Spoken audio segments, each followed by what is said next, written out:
One of the things that's crucial, I mean, you're part of a movement called Mzansi Act Now.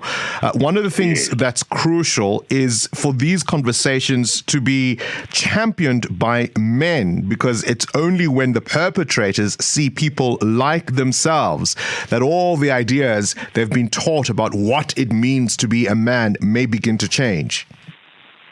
I mean, we're hoping, that way. I mean, and I started, I think in 1998, I wrote a play called Komeng, which basically dealt with toxic masculinity, and you realize basically how endemic and also even how entrenched this kind of barracking behavior.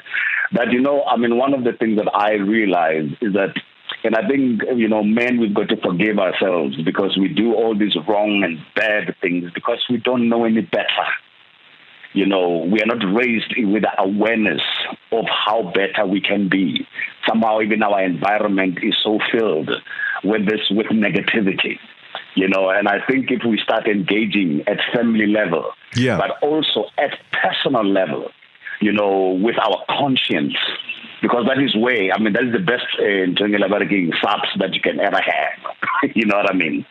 So that you restrain yourself from doing a bad thing. Sello, when is a former abuser fully reformed? I'm asking you the question in light of a recent interview that veteran actor Bongani did on television, in which he's now placing himself, in his words, at the forefront of this new struggle, but without really telling us exactly what it is he was involved in and against whom he is apologizing. I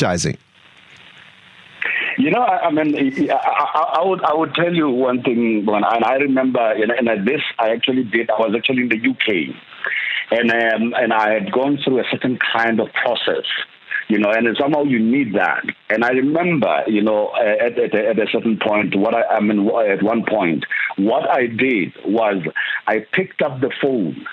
And I've got, it's common knowledge that I've got 6 children. I'm left with one. My eldest son passed away.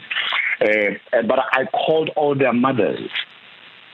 And because it really dawned to me that I didn't realize the pain and the hurt that I caused them when I left them.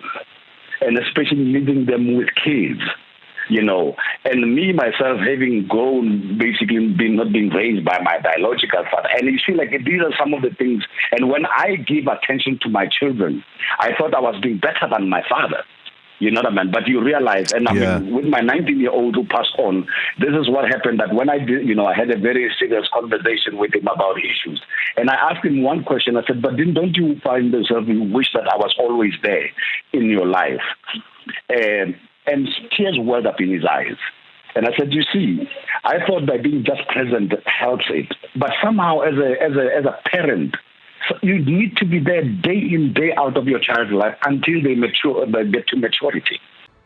Current events, developing stories, tough questions, your voice making a difference.